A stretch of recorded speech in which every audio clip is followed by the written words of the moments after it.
Namaste and welcome to class. Thank you so much for sitting with me, with your undivided attention in this beautiful, cozy day here in North Quebec, where the fall is just ending and all the trees are just going into sleep. So beautiful here beside the lake.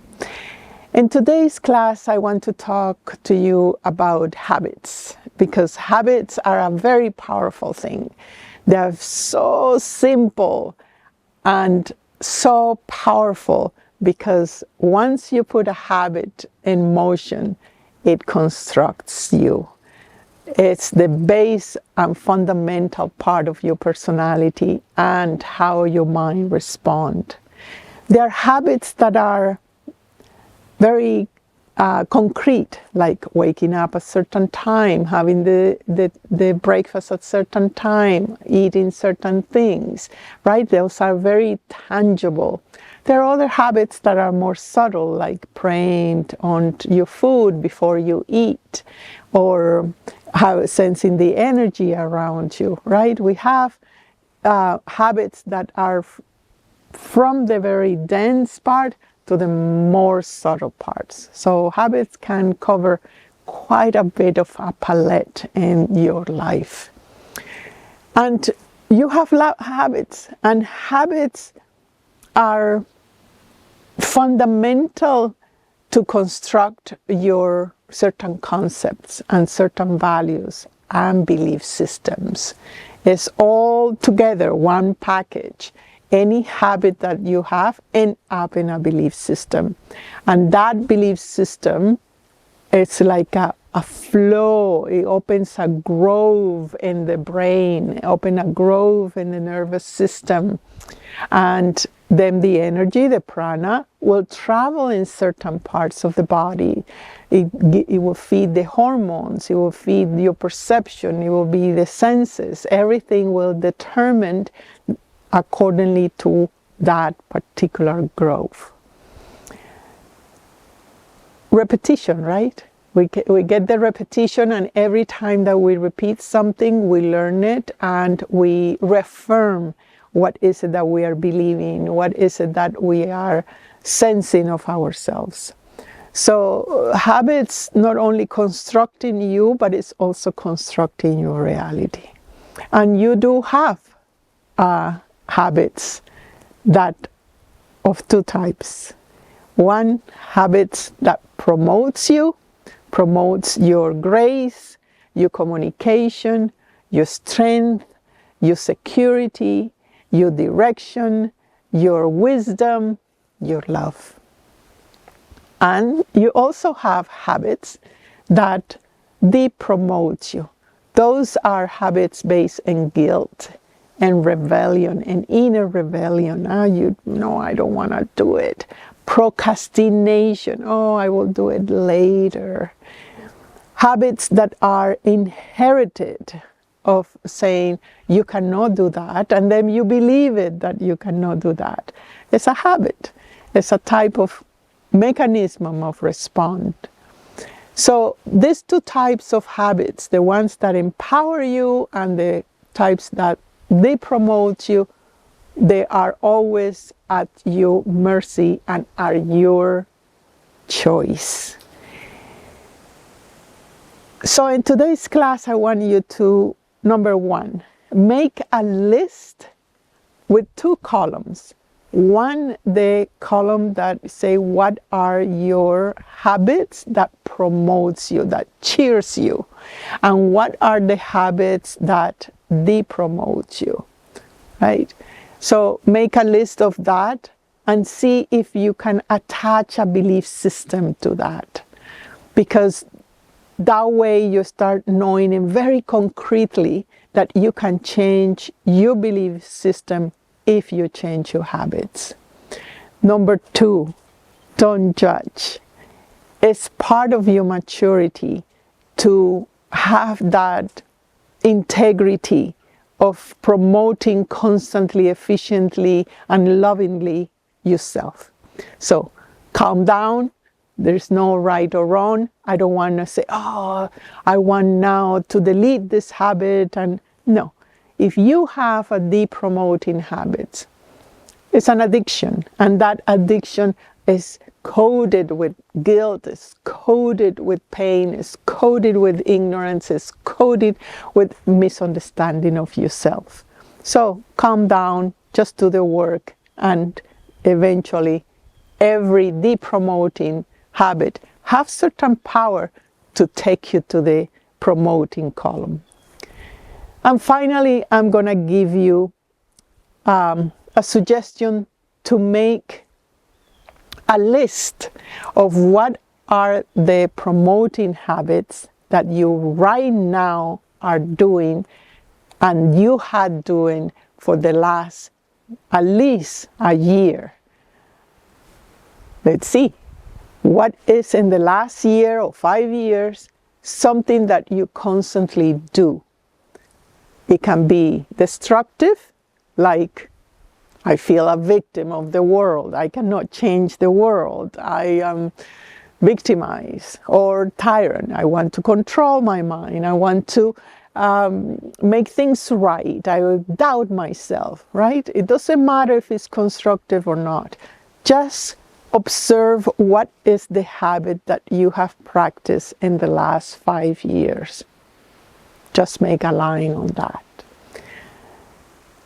Now, I'm going to give you 5 promoting habits that for me have worked as a teacher, as a person, as a wife, as a mother, to navigate my life in a joyful, constant, and efficient way.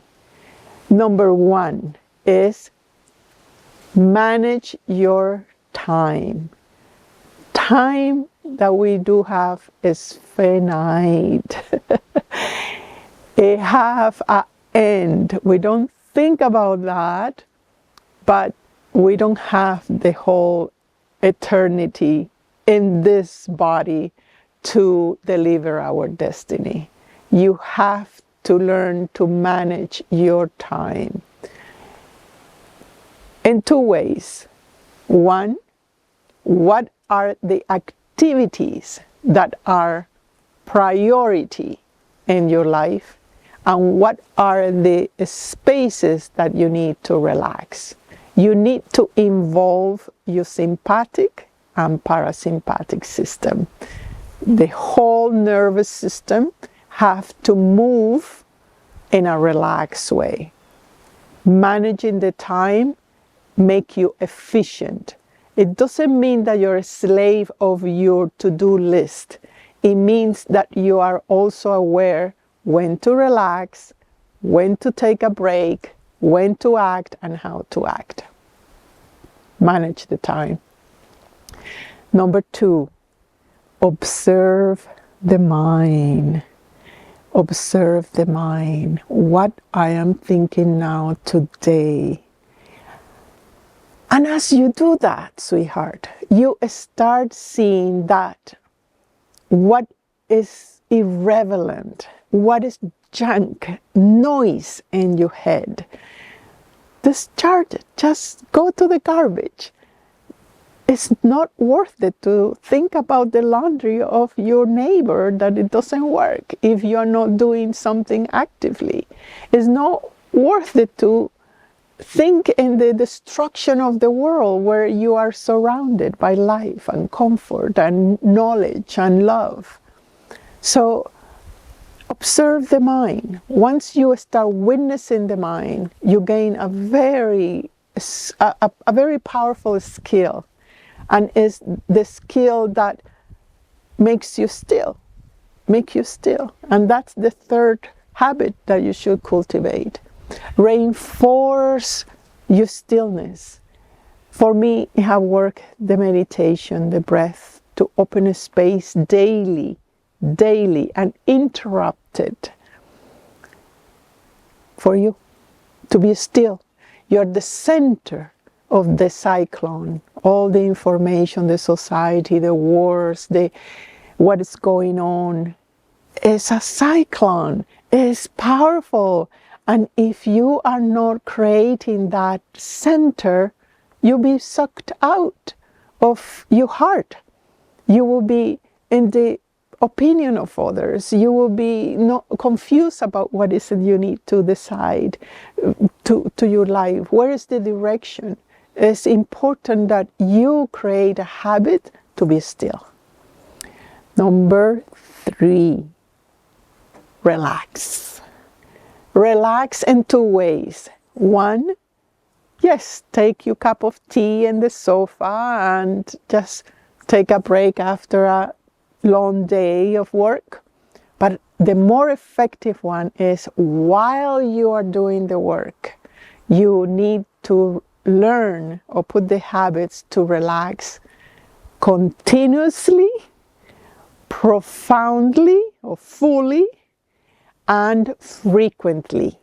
Those 3 things in terms of relaxation, because we are all always so on guard in front of our work, in front of ourselves, in front of what is it that we need to do, that we forget to relax. And then if you are not switching during the day between your sympathetic and parasympathetic system, then yes, you can have your sofa and your tea at the end of the day, but it's not training you to be clear, powerful, and relaxed as you act. This is a very powerful habit that you can have. Which leads to my 5th habit that you should have, and is keep measured the response in front of adversity. If you hear bad news about yourself, about the world, wait before you react. Sleep over things. Give yourself time, not immediately jumping into, oh, I need to do this and I need to immediately give my opinion to be noticeable or to make an impact or to not to be like a fool. Doesn't matter. Silence is powerful, and silence emanates a response that is unspoken and have all the wisdom and love. So by being not reactive, you create a very powerful result, and is detachment. This is my bonus tip. Number 6, learn the habit of detachment from things. Clear things out in your home. Give breaks from husband and children. Close relationship, just have a break. Detach from what you think is indispensable for you to be happy, indispensable for you to be loved or love. So detachment is a beautiful, absolutely gorgeous habit to destroy any belief system that you may be holding on, not to have the flow of life, not to have the agility of acquiring new habits. And this is powerful, acquiring new habits. Don't get stuck in only one thing repeatedly over and over and over. There are some habits that are fundamental, like washing yourself, bathing, etc. But there are others that helps you to learn new things. And if we don't change the habits, you hit the 50 years old and you don't smile anymore. You just hold on what is familiar and what brings you comfort, but you stop learning. And then at 53, 54, you don't know exactly what is the meaning of your life. What is it you want to learn? What is it that you want to add in a life way, in a living way to your life? Learning is part of the agility of letting go of habits that are not constructive and acquiring new habits that are promoting you in a more subtle way, especially when we age, right? We just have more and more subtleness, more sensibility as we get older. And it's so beautiful when you give yourself the opportunity to give you the habit of meditation, of breath, of quietness, stillness, of subtleness. It becomes a pleasure of life. Thank you so much for sitting with me, and I see you in our next class. Namaste.